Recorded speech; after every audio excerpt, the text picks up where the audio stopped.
আসসালামু আলাইকুম এভরিওয়ান, আমি হুজাইফা নূর তাহতিব।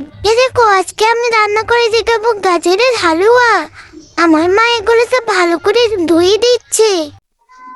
তারপর মা এগুলোকে একটা গিটার দিয়ে ভালো করে ব্লেন্ড করে নেবে।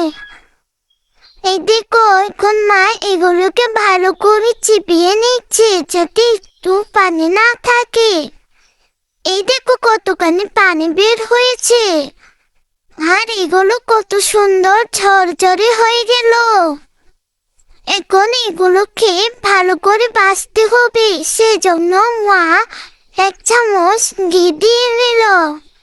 তারপর এই সব গাজরগুলো ঢেলে দিল।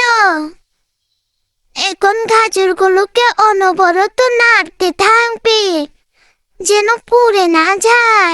তোমরা কিন্তু প্রতিদিনের 400 থেকে 500 জন আমার ভিডিও দেখো, কিন্তু লাইক কমেন্ট ফলো কিছু করো না। তোমরা কিন্তু অবশ্যই আমাকে ফলো দিয়ে রাখবে যাতে আমার পরের ভিডিওটি দেখতে পারো। এদিকে মা এগুলোকে ঝরঝরে করে নিয়েছে, আর এদিকে গুঁড়া দুধ 7 চামচ পরিমাণ দিয়েছে। এগুলোকে এখন মিশিয়ে নেবে ভালো করে।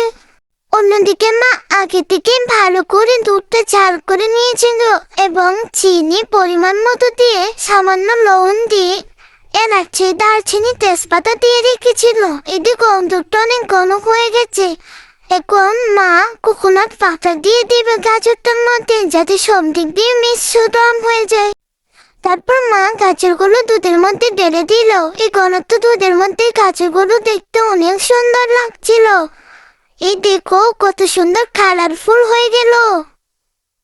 এখন মা এগুলোকে নাড়বে, তারপর কিছু কিশমিশ ধুয়ে এটার মধ্যে দিয়ে দেবে। এই দেখো কত সুন্দর গাজরের হালুয়া বানালাম, খেতে কিন্তু অত্যন্ত সুস্বাদু। তোমরাও কিন্তু এভাবে একদিন বানিয়ে ট্রাই করতে পারো, আমার অনেক ভালো লেগেছে। এই দেখো আমি বারবার খেয়ে নিচ্ছি, অনেক সুস্বাদু হয়েছে। আজকের ভিডিওটা এই পর্যন্তই রাখলাম। তোমরা কিন্তু অবশ্যই আমাকে ফলো দিয়ে রাখবে। আল্লাহ হাফেজ।